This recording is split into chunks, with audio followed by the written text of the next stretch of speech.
So if you're watching this, make sure that you sit down with your son and you sit down with your daughter, because they could be doing things that you have no clue about, and they could be getting ready to do things that you would never believe.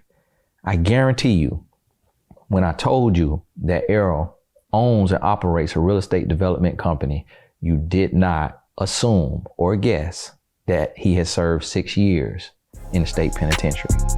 I guarantee you.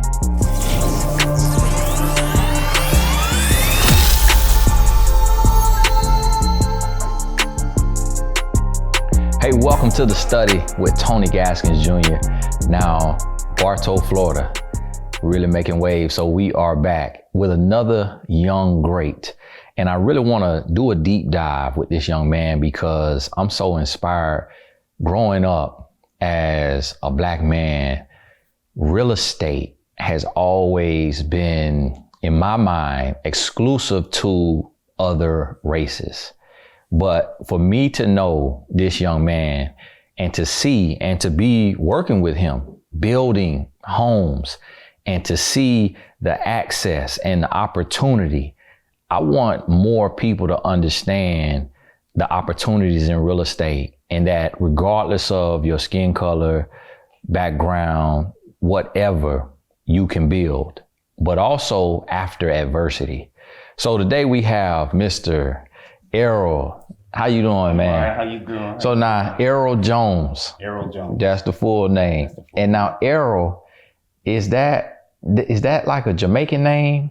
A lot of Jamaicans do have that name, but my parents got it from a famous actor, Errol Flynn. Okay. He was like the first Robin Hood.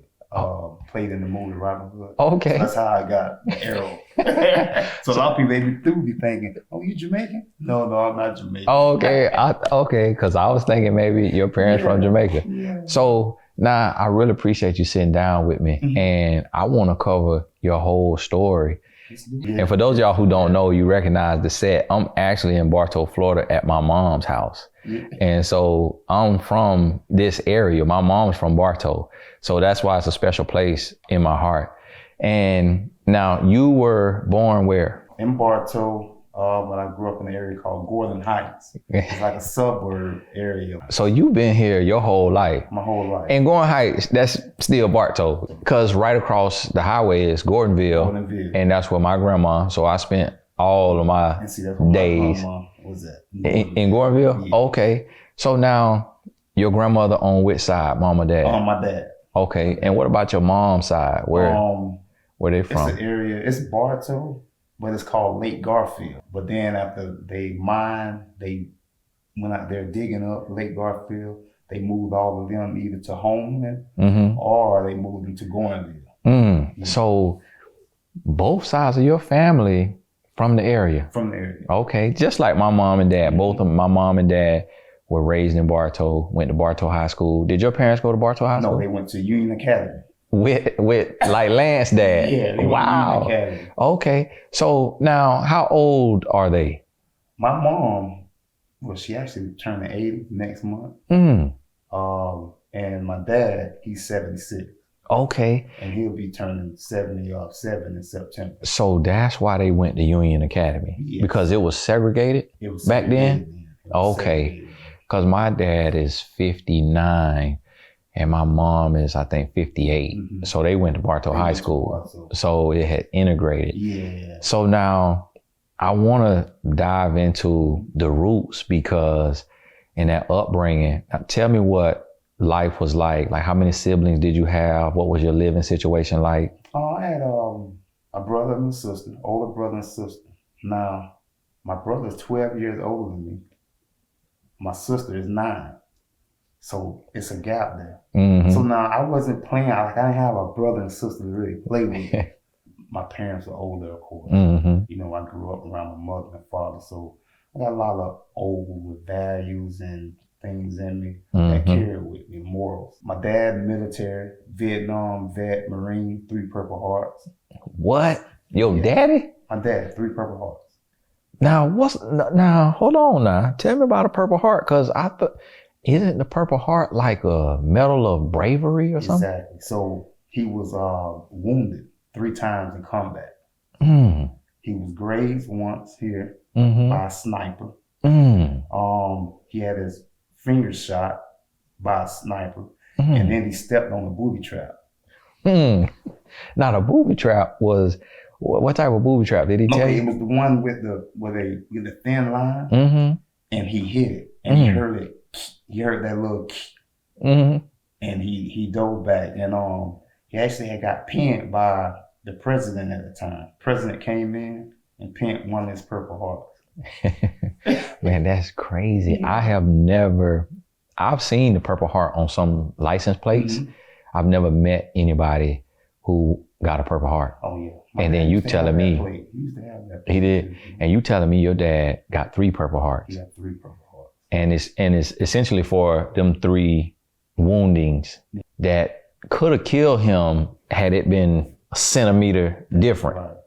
That's He crazy. was like a platoon leader, Mhm. so he was like in the forefront of his platoon. So he had to make sure, he got to make sure they were safe. You know, making sure air strikes calling in, making sure they right coordinates and things like that. So So leadership is in your blood. It's in Like your blood. it's in, you were raised by a leader, yeah, and we know how that is. It's good, but we still make our own choices in life.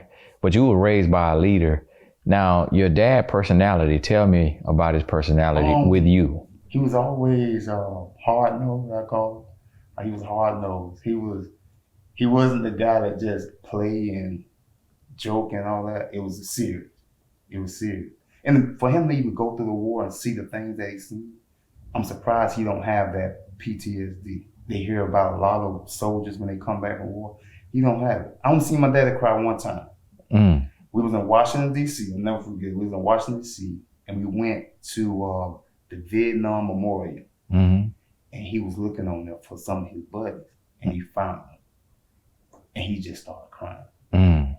That was the only time. I never seen him cry.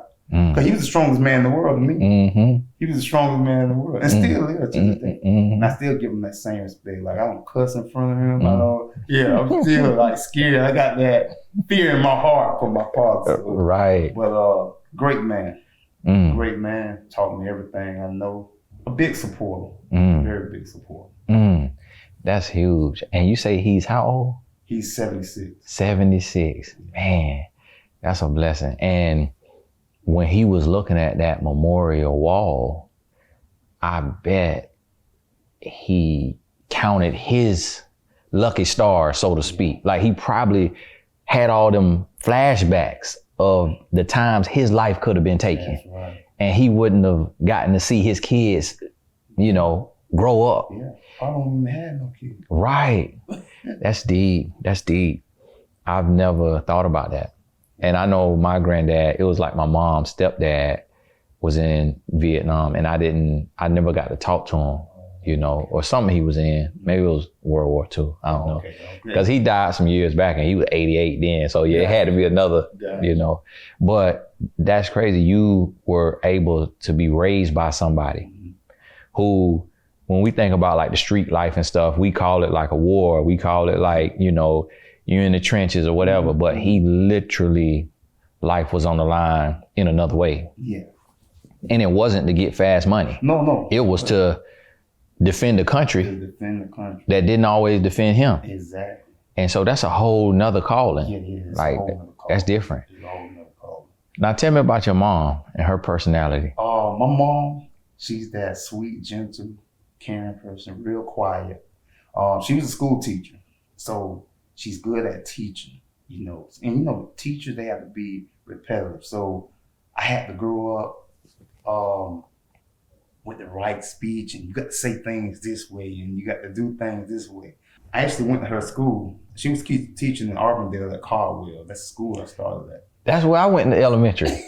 How old are you? Okay, I'm 30. I'm 39. I'll be 40 next month. So you 39. So you about to be 40.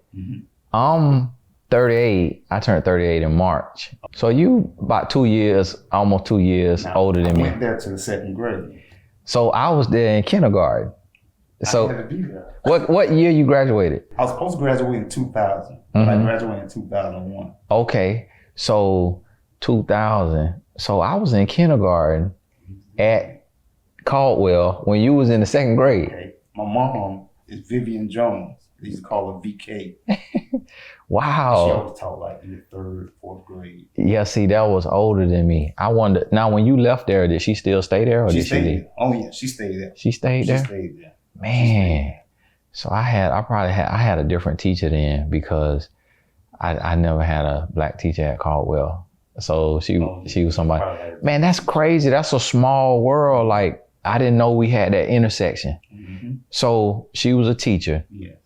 So what values did you pick up from her? Let's go through that again. Being friendly, treating everybody like you want to be treated, having compassion for others, Mm-hmm. you know, and that's why even when I looked up to her as a woman, because the respect she gave my dad, you know, let him lead and things like that. Mm-hmm.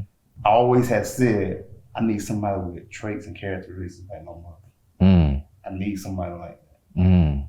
Compassionate, loving, willing to give advice, Mm-hmm. you know, and willing to just be like a backbone for their man, like to help them. Mm-hmm. God, Mm-hmm. you know, because even with my mom, she had to help my dad out. Mm-hmm. You know, after him coming home from the military, now he had to figure out what is he gonna do.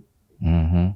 He started out, he was driving a truck. He was doing different things, going to the orange grove, picking, because he grew up, you know, with his granddad. His dad, my granddaddy, from what I know, he was like Iron Fist. Iron Fist. You know, because he come from, my dad come from, it's 12 of them.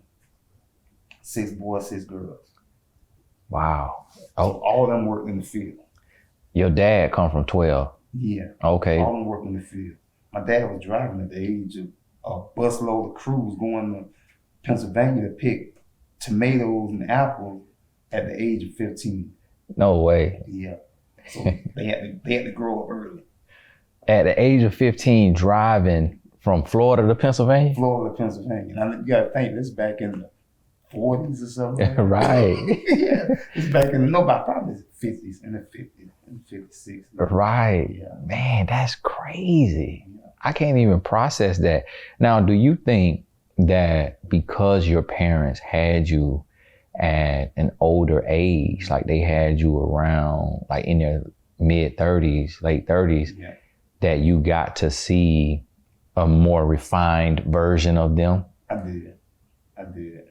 They was older in their professions. You know, my brother and sister, by them having at a younger age, you know, they got to see more, you know, getting things together, trying to build. Where I came in and they already had a foundation, like, and I just I'm just living. You know? Right. Yeah, I'm just living. So it was different. That's why I say I can't say we're far apart, me and my sisters, my other siblings and brothers, but there's a distance there. Because now, like I say, I can't look. So I got to look for other brothers and sisters out in the neighborhood, you know, to play with my age. So I always say I was the black goat. I was the black sheep of me. Black sheep. So now, what was the house that you was raised in? Were you raised in one house or did you move? No, we were one house. One house. And I see my sister and brother, they went from a trailer to the house. Me, I came to this house. Same with me. I was raised in one house my whole time. One house whole time. And now tell me what that house was like. Sister and brother, older, they was getting ready, they about to get out of high school. So it's a nice house too. No, my dad built it. 2 stories, upstairs, 2 levels. You know, so it was like, and then the neighborhood, oh, you stay in the big house, you a rich kid, and all this type of stuff. Like, no, y'all think I'm getting anything I want, well, I don't. I have to work for it. Yeah, so it was a good house. Good house. 2 stories. Yeah. That is rich. Like, to our mind. Exactly. He built it, so he could build that cost. Exactly. He ain't got to pay all this extra, and he got a team. That's He ain't getting hit across the head by somebody else. And so 2 story, how many bedrooms? It's 4 bedrooms. 4 It's bedroom. 3 upstairs, 1 downstairs. Guest room is downstairs. Boy, that's love.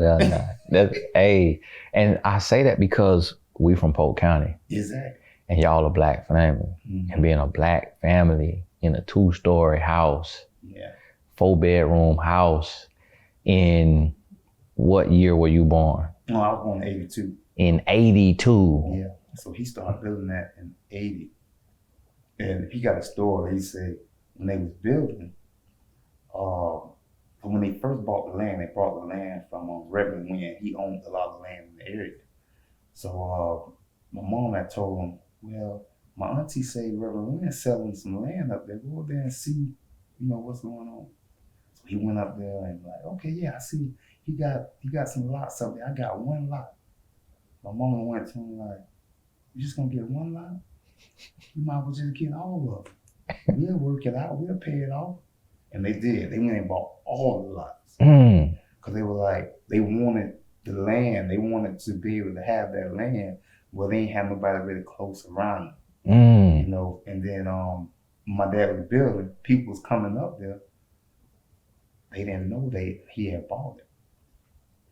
So they was like, what you building, a club or something? It's big old, because it's big. Right. What you building, a gyp joint? They called it back then. Right. Yeah, so, and they used to just see my dad up there because he had orange trees all around. My dad used to be picking.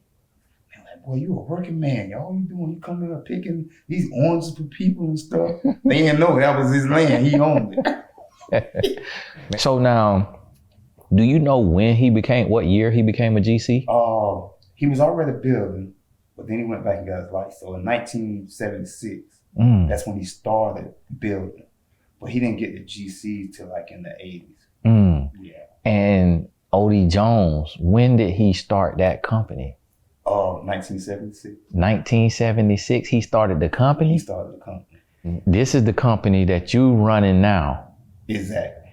So technically, you're able to say, if you do a billboard, you can put up there, okay, 76, 86, 96, 06, 16. So that's 46 years. Exactly.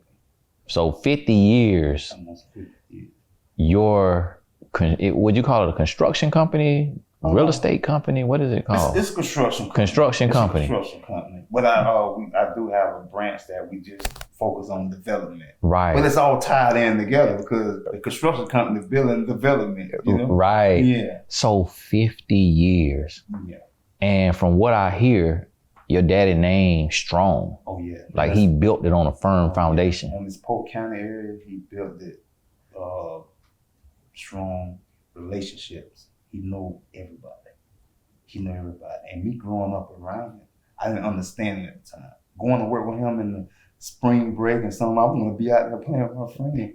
I'm out there in the summer on roofs, so I'm pulling concrete mud with my little mud boots on, staying out 7, 8 o'clock. I'm sitting in the van, I'm ready to go home. But he talking to clients and customers and he done built all these relationships. I didn't understand it at the time. And guess what? Now I'm doing the same thing. Staying out late, working late hours, at clients' houses. Now I understand why he was building those relationships, taking ribs into the bank to the bankers and all that type of stuff. I didn't understand what he was doing. Taking ribs to the banker so that when he need them loans or he need things that he got some connections. Exactly. Man, this is so inspiring to me because I understand, this area and you understand just how hard it is to make something happen. It's hard. Everybody is used to working for somebody else. Exactly. There's really not a lot of ownership. No. And it's a few families that own a lot. Yeah, that's right. And everybody else is the workers. And your dad, he took and built the dream. Now, you could see that. Exactly. But you didn't fully understand it. I didn't understand. And so now tell me how at the point in your life where you didn't understand it and you took it for granted, like how old were you? Well, I took it for granted. Even when I graduated high school and went to college, I was taking it for granted then. Mm-hmm. Because my thing was sports. Mm-hmm. I wanted to be around sports. So my goal was to be a sports agent. So even when I went through college, I graduated. I went and worked in the sports field. I went to work for a sports agent. Mm-hmm. I went to Washington, D.C., working with the NFL Player Association, Mm-hmm. working with the Dolphins and their operations department and the tickets and customer service there. Mm-hmm. So people used to always say, why you don't go back? Your dad got the construction company. I ain't going back there. Because the side that I knew was being out there, working, framing, and things like that, being on the roof, pulling mud, staying out late hours. I ain't trying to be in that hot heat, sweating like that. Because he always gave me ultimatum. You need to go to the military or you going to college. But you're going to do something. When I was being like that, I said, I'm going to college. So now going to college to play baseball. I went to play baseball. At what college? No, I went to Florida Memorial. That's where I started at. Mm-hmm. I started there. And then I got around, you know, growing up. Even though I grew up in a black neighborhood, you know, went to an integrated school. Mm-hmm. So I'm around a lot of Michigan, but now I go to a HBCU, Mm-hmm. Historical Black College, Mm-hmm. and I'm meeting people from everywhere. From New York, California, everywhere. Mm-hmm. You know, and it was good because I just travel a lot. Now that's one thing my parents did. Every summer we went out of town somewhere. Get in the car and we ride. We visit different places. So I had been to a lot of places.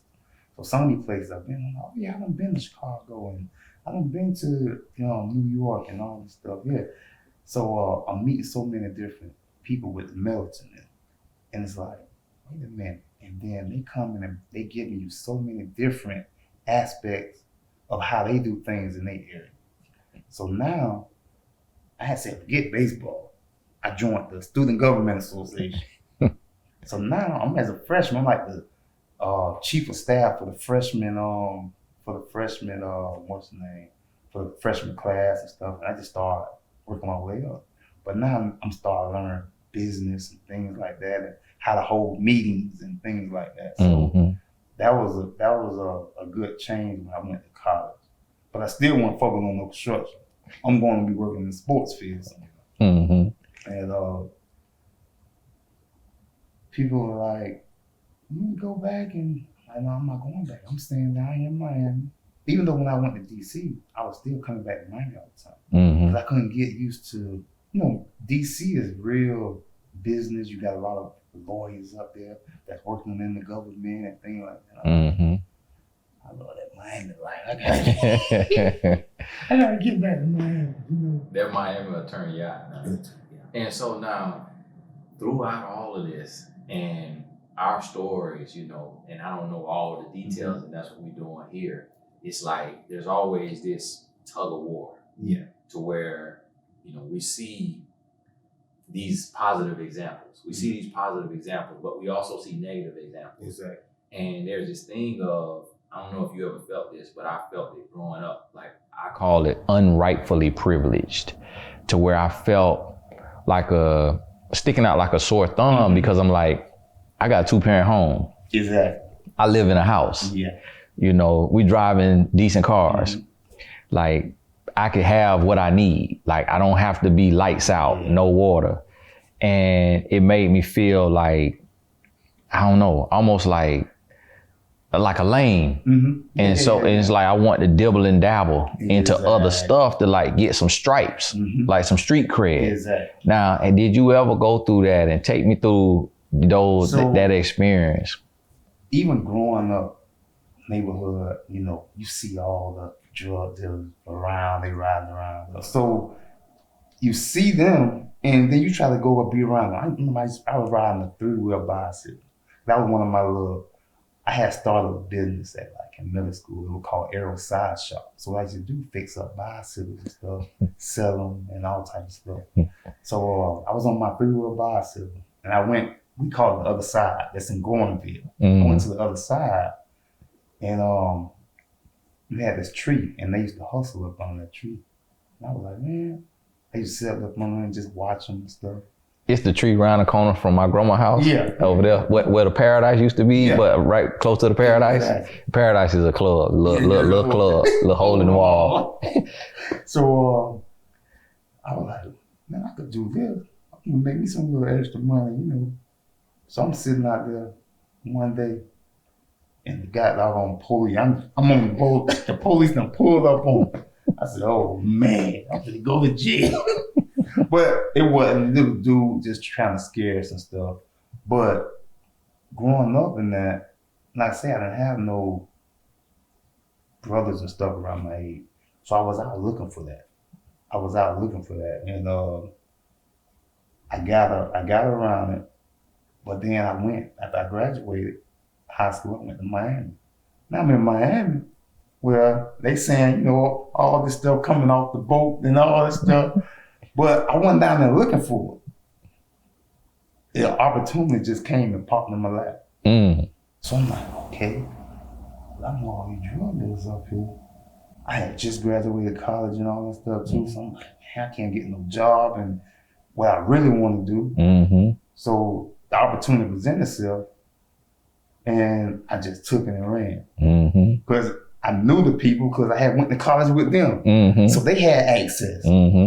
They were like, man, you see? I'm like, yeah, man, I got cousins and all that stuff from them. I know they'll love this. So I used to come back up here networking. Hey, I got something for y'all now. What y'all trying to do? So I started trafficking. I started drug trafficking and coming back and forth. And making sales and all that until I started just building up. Now I'm doing some major trafficking. I ain't understanding what I'm doing. I understand the risk I was taking. And I was like, you know, because they kind of put it in your head, like, understand what you're doing. Now, when everything hit the fan, don't go tucking your tail. You got to man up. You got to be the man. My dad, he raised me to be independent. So my thing was, and he told me, he was like, he felt like it was his fault I got into that field because he said, I used to always tell you to be independent, don't ask people for nothing. You go get it, you find and make a way. And when I get that, I just open the doors for you to just, whatever it takes. So opportunity fell in my lap. I started drug catching. I started making this money. I'm in the nightlife. I'm in Miami nightlife, hanging out, throwing money in the strip clubs. Right. I'm wide open. I was like, well, I ain't never. So now I'm really never going back to Pope talking about running a construction company. Ain't no way. I'm living too good. Yeah, right. Yeah. And I ended up coming up here one time. Now I'm still working. At that time, I was working with the Dolphins. They didn't even know the situation because, you know, it's so far. And I was like, you know what? I got to go to work tomorrow. I'm going to make a quick trip up. And I'm just going to turn around and come back. I'm going to go up and handle my business, turn around and come back.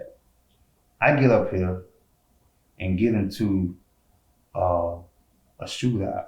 I got into that altercation and I ended up catching an attempted murder. But now at the time I'm catching it, I got drugs on me. So I'm getting a double whammy. Now I'm feeling like I'm untouchable. Like, I'm a man. Like, I got money. I bail out. I do this. But the thing is, when you're going through these legal battles and you getting all that junk, them legal, they wipe your all the money you talking about. You done say you think you bought. You done got wiped out. Cause you really ain't saving. Cause it's fast money. And you just living a life. So I'm burning through money. Lawyers costing. Well, when I tell you they sick of it, I said, well, I need to be a lawyer. When they put it to you, they put it to you. Now you got the bond out. Like the prosecutor, he was thinking I was from Miami. He didn't know I had grew up here. So he was like, oh, he telling the judge, he come from Miami, commit this crime, he's bringing drugs in here. They didn't want to give me no bond. But the judge, he was fat. He was like, no, we got to give him a bond. They tried to set my bond at 1.5 million. So what they try to do, they try to set it high so I wouldn't be able to get out. We ended up getting that posting bond. And now I was able to be out on my case. And it's better when you out on your case, because if you in there, it's hard to fight, because you can't go see your lawyer. It's hard to put everything together. But I was out, when I say stressful time. And my girlfriend, who's my wife now, she used to try to give me my distance, because I used to shut myself in going through that, and no lights, just all day, just sitting there. Because I'm thinking, like, what am I doing? What's my fate ahead of me? Like, I'm about to go to prison for life, you know. But just so happened the evidence was all messed up. They dropped the drug trafficking charges, and they dropped the attempted murder down to an aggravated battery. So now it's like, are you gonna plead? And they were starting 15 years, 20 years, all this stuff. I'm like, man, I might as well go to trial. I'm already in trial, really, because we picking jury selection and everything. And my dad, he was like, son, don't let them do you like that. You can go out, if you can get them down, 6, 7 years, you could bounce back from that. I was like, man, I don't know. Now, I've been out here doing all this wild stuff, shooting and all this junk, but I ain't trying to go to prison. So he was like, I'm telling you, go in there and knock it out. You got me. You got me in, and we gonna be here for you. So my attorney, I had like a team of attorneys too. Like, I ain't going there with no one attorney. Like, I got 2 and 3 attorneys. They coming and they working. And they were like, now, if you was anywhere else, if you was in Miami or something, we'll have you off, no prison time. But by you being up here, they gonna try to give you all you can get. So I end up taking a plea 6 years. I go off of prison. Good thing about prison, being in prison, I was able to sit back and think. I was able to sit back and think on things. I was able to know myself. I learned myself, better myself, reading, books, educating. So now by me going to college, I could easily self-study myself. I didn't get caught up into all the prison stuff. And so now, how did you stay out of trouble in prison? I met a guy when I was in the county. He was giving me advice. He had already been in prison. So it's crazy, I still talk to him to this day. And I go visit him. He's from Bartow. And he was always giving me advice. And I had another buddy named Black, R.I.P. He passed away. But that's who I used to hang around a lot in Miami. Especially when I had came back from D.C. and went back to Miami. I was kind of homeless. I was living out of my trunk. I was between D.C. So I'm moving back to Miami. I was living out of my trunk. I used to sleep on the couch at Kane's Barber. He's a Miami man, good buddy of mine. I used to sleep on his couch. His mom used to be cooking for us. But with Black though, learning the ways of prison, they used to always talk about it. So they used to be like, the 3 G's. Don't get in no game, don't gamble, and stay away from the gays. So gangs, gambling, gays, 3 G's. 3 G's. Stay away. Stay away from it. And then you should be okay. Because they were like, man, you a cool dude, you got a good personality. So now when I get in there, they don't send you somewhere local. They make sure they send you away. And they put me up in the Panhandle. I remember my first trip. I said, boy, this can't be life. I said, this can't be life. Because you get on this bus, man, and they got you shackled. And they took me to Orlando first. It's like a reception center there. Then from there, strip you down naked in the 30-degree weather, having you bend over and cough and all this stuff, shackles on, load you back up on the bus with a little toilet in the back, toilet overflowing, mess running all down the aisles. So you trying to dodge, you smell it. Old school, he back there, boy, I gotta use the restroom back here. I know you ain't finna do that back there. We got 3 hours to ride. So, and then they took us to a place called, every now and then I like to try to just ride by the place because I look and I be seeing like, and it send me like, well, I never go back here. I never go back here. And they sent us up there in this Hague place. And I never, when we got off the bus, we got there early in the morning. We got off the bus, had to go back to that same routine, strip you down. So it was some younger guys on the bus with us. And we got off the bus and they lined us up. You know, they try to be like military style. They lined us up. And the officer, he was about 6'6", big, white dude, big, country, chewing tobacco in his mouth. And man, when I say right off the butt, he slapped one of them kids so hard, kid just started peeing down the leg. Kids started being out, like, they was actually, y'all was actually put their hands on me. And I'm like, oh, I got these cuffs on. I can't run nowhere. I say, it's bad. It's bad. So this institution I was at is also where it's like the state prison hospital. Everybody in the state penitentiary, they come there when they get sick, a lot of them. So now you in the dorm, inception, they come and they shave your head off.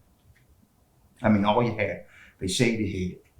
So now it's like, almost like a new beginning. Even like, it reminded me when they shaved my head, it was like when I pledged, because I pledged fraternity in college, Omega Psi Phi, and that's what they did went to us when we got ready to cross the burning sand. They shaved our head, so supposed to be like a new beginning. So when they shaved my head, I'm like, golly, I'm going back through a pledging process again. So they got us standing in the dorm, but now you in the dorm with a whole bunch of older sick guys. And I was like, oh man. I'm like, what is this? This can't be real.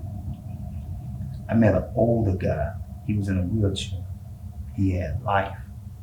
He had double life. He pulled me to the side and he said, listen, young man, don't be like me. I ain't never leaving here. Like he had already came to terms in reality. I ain't never leaving. I'm gonna die right here. He said, how much time you got? I said, I got 6 years. He said, you got the opportunity to change and turn around and make this right. He said, you got time to go. I'll never be able to see my kids again. I'll never be able to see the streets, touch the streets. I'll never be able to do nothing. I'm here for the rest of my life. And he was in a wheelchair. And he was older then. He was probably in his 70s then. And you see all these older gentlemen. So I used to be talking to someone and they give me the same story. Like, man, you could be better than this. So that had always stuck with me, even through going through prison. So now when I get to the prison, they send you to your main institution that you're gonna be at. So they sent me up in the Panhandle, they call it. And man, same thing, officer with tobacco in the mouth, cussing you out and all this type of stuff.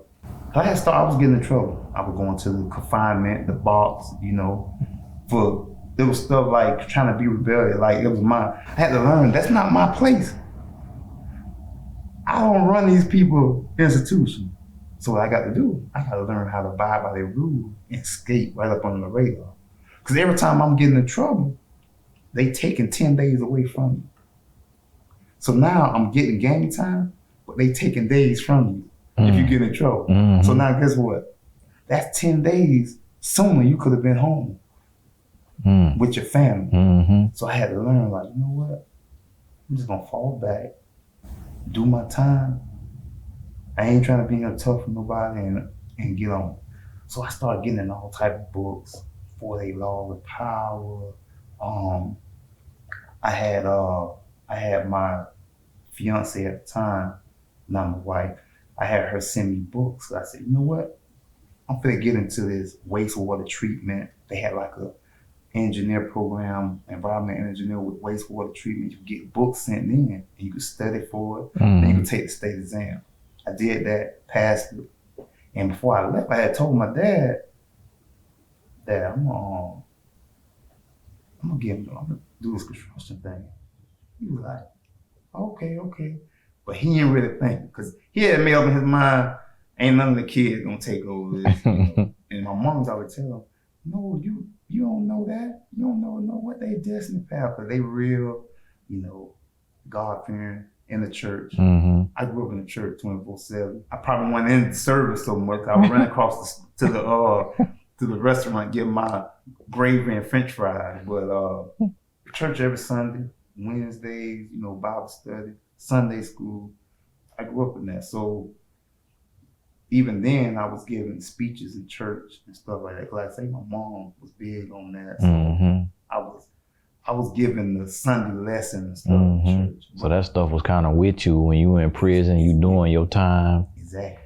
And like it say, train a child up in the way that he should go. Exactly. And when he old, he won't depart from it. So it's like you in a place to where you kind of got to lean on your roots. I got to. That emotional intelligence.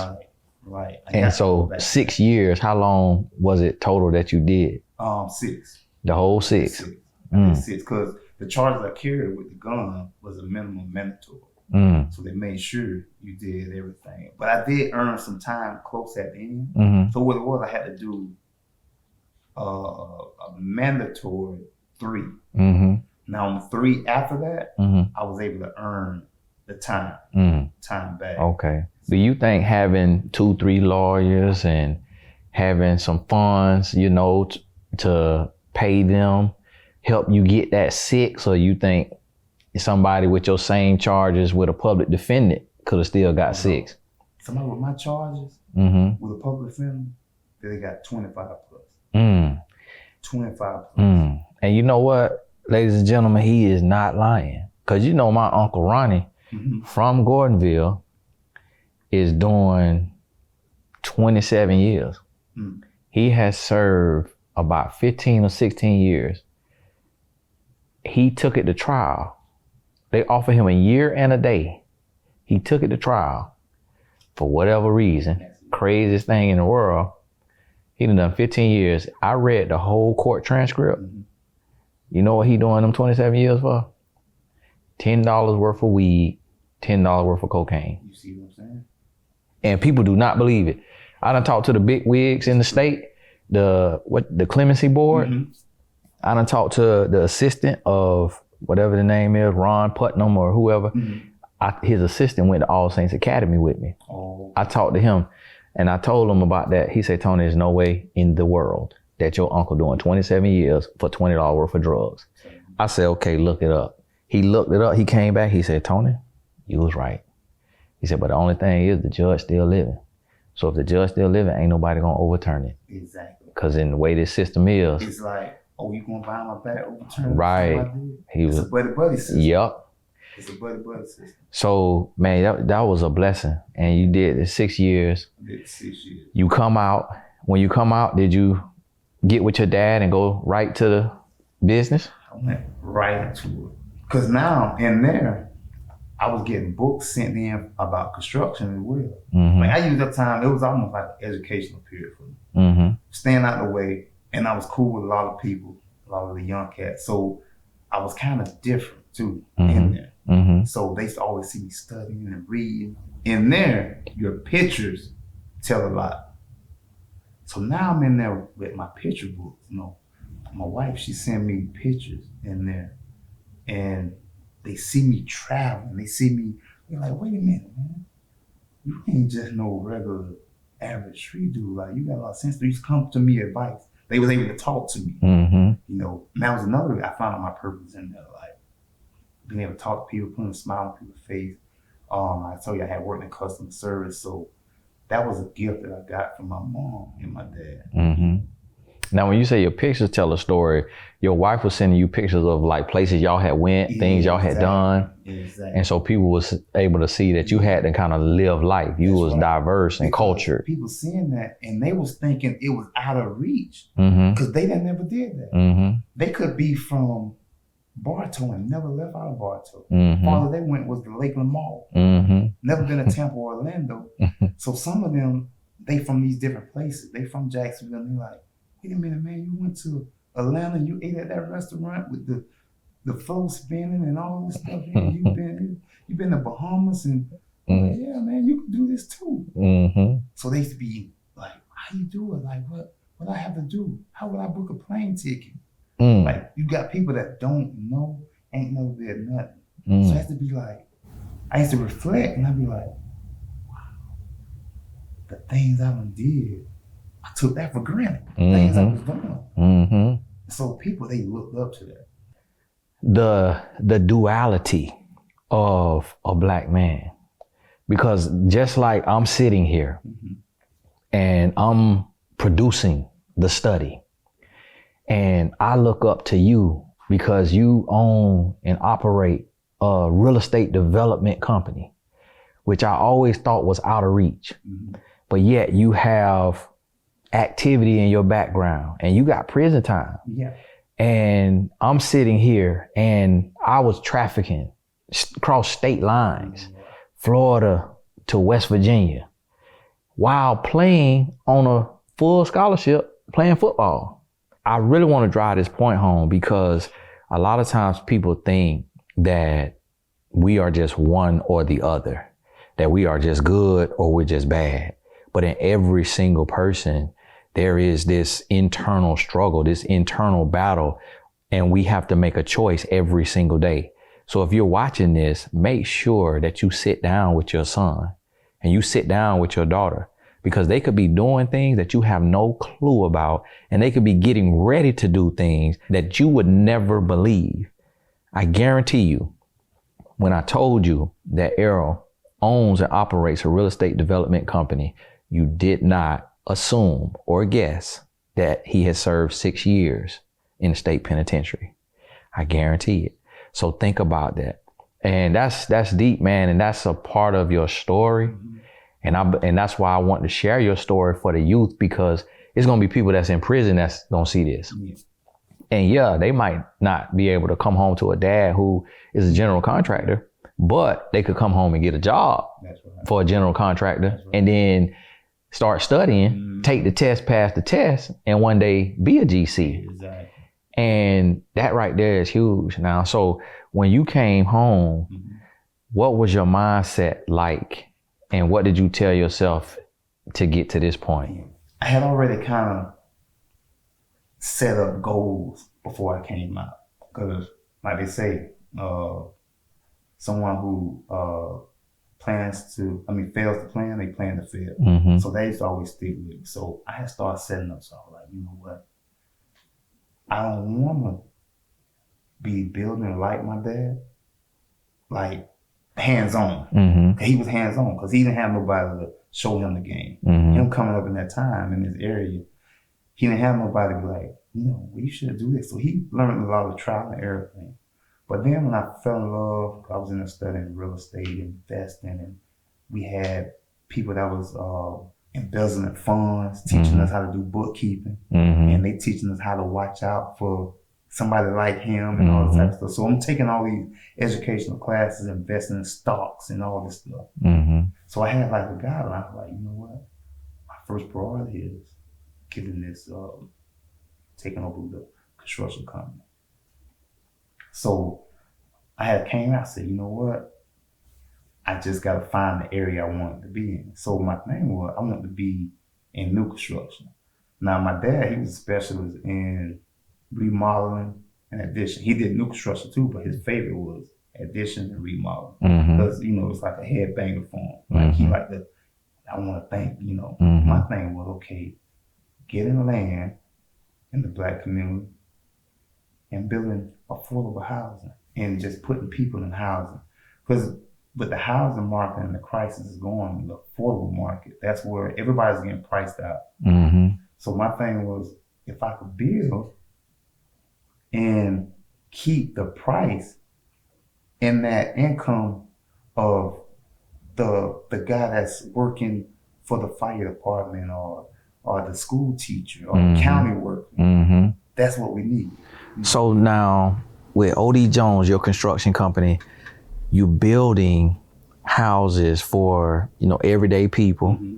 And now you personally, how long have you been running this? Almost 4 years now. Almost 4 years now. In August, I'll come up to my 4th year not being incarcerated. Yeah, okay. So you jump right into it. Jump right into it. Right after. I didn't waste no time. I jumped right into it, and I came out like a speeding bullet or a slingshot. Now, and I was determined. Right. This is what I'm going to do. This is what I'm going to do. Mm-hmm. Now, I know we're going to be working on some stuff together and building, but as far as OD Jones is concerned, what is like the vision? Like what's some of the intrinsic value, you know, part of the purpose of who you building for? So who I'm building for that single mother, that working class family, that, you know, in this market of the housing, when I realized that it's people getting priced out. It's either they don't make enough or they make too much. Mm-hmm. So in that sweet spot, that's where they're eligible for a house, but they can't make it because they don't make enough. Mm-hmm. They don't make $40,000, or if they make too much, now you still get priced out. Mm-hmm. So those I look at like the school teachers, the county workers, you know, that's doing the right path, that's doing the right thing. And then also, I'm coming up with this program where it's like sellers finance and owners finance, where instead of them going to the bank, I be the bank. Mm-hmm. I hold the mortgage for them. Mm-hmm. And then they make the necessary payments and at the same time build their credit up and everything. And then have a place to stay instead of just rent. So now after they finish their payments, they have something up there. They have a home. You know, you just deed it all over to them. But that's the thing, getting people in the house. So we getting ready to come out of, you know, the COVID stuff, hopefully. Mm-hmm. What would be the turnaround time? Like if you building a house for a single mom or a single dad, how long would it take? Okay, well, now, you know, the supply chain is all messed up. Wood is sky high. But even though that stuff is high, I still try to keep the price down on the market, beneath the market. Because when they do buy, I do be wanting them to have equity into the home. So when they come up to times like we had in COVID and they need the extra cash, hey, let me go to the bank and let me borrow against my home. You know, because sometimes it takes those measures to meet in that middle where, you know, you might hit a rough time. So I'm ordering a lot of material out and paying for it in advance. So by the time it comes, so I had to learn that going through this process. If I order the trusses, might be 2.5, 3 months. So before COVID, I could turn a house around in 4, maybe 3, depending on the size, but 4 to 5 months. Now we're looking at probably another 6 months turnaround with supply chain and everything. But I kind of got the system down now to where, okay, let's order this material out, let's get this stuff in. So now by the time I get my walls up, trusses will be dropping on the ground and we can fly them over the house, you know. So that's about 6 months now. Man, what I'm excited about is the seller financing, you know, where you are being the bank and a person, instead of just dumping rent, because I help family members with their rent, and 2 of the family members, their rent is $1,800 a month. And that $1,800 at the end of the year, it's just down the drain. It's down the drain. But with what you're doing, that'll be going toward the purchase of the home. Exactly. And what make you want to do that? Because I know it's hard to go in these banks, these people on, and they put so many different stipulations. You got to meet this, you got to have this, you got to have this. When in my community, I know everybody don't have it.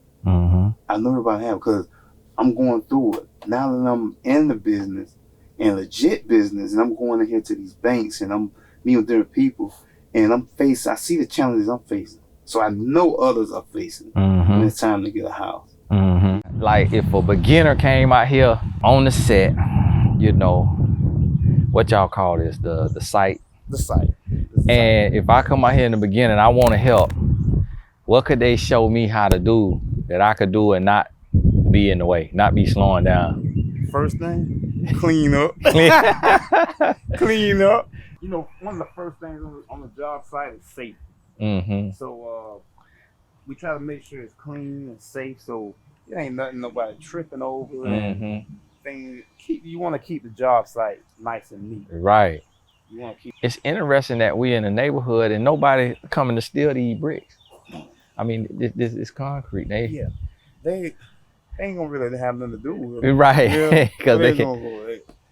Ain't nobody try to go out there and build a dog cage. Right. So now this would be the inside of somebody's house. Yeah, we walking through the front door. Okay, and so what's the process to get this dried out and stuff? Okay, so the floor. Oh, the floor. Oh, it's gonna just dry out. Just natural. Yeah, it's gonna dry out natural. Man, I never thought about that. Yeah, I never thought about the fact that. So actually getting this rain is actually kind of good. Yeah. Because it helps with the curing of the concrete. Right. Because really, it takes like 28 days for concrete to cure. Yeah. So by us being in Florida, it's so hot that the concrete, it dries fast. Right. So now when it dries fast, if it goes too fast, eventually sooner or later you start getting a little cracks. So right. That's why we put these lines. We call them like control joints. So they control the crack. So if a crack comes, it come out, it'll stop right there. Right. And it won't run long. Right. Okay. Yeah. So that's why you put little cracks. But it's actually good that it is raining, but it'll dry out over time. And especially once we sit the trusses down. Right. On the house and deck it, put the windows in. You won't have to worry about no more water. Man, I love this, man, and I'm so inspired, man. This something, and I'm gonna have you building all my family houses, you know. So we gonna crank it up. Yeah. I appreciate it. No problem. Yes, sir. I appreciate it, man. Ladies and gentlemen, thank you so much for joining me on this amazing interview. I'm inspired. I hope you are inspired. Really take some time. Watch it again if you need it to. If you have a teenager, show your son, your daughter, and let them see what they can become if they put their mind to it. Now, Errol did this after doing time in the penitentiary, after making bad choices. Imagine if somebody sets their mind to this and they haven't gone through any trouble, how much faster they can get there. So thank you so much. Make sure you like, subscribe, share this with somebody, and I'll see you on the next episode. You can do anything. Don't let pitfalls and adversity take you down. You can do anything you put your mind to. You can set your mind to it. I went from drug trafficking and took that same mentality and brought it to the real estate development and investing side. Because if you got a hustle, that hustle gonna flourish in any field you go in. So you just have to educate yourself and put your mind to it, get some good people around your network, and you could tackle life like a linebacker tackling a quarterback. Keep the faith, stay the course, and get it done.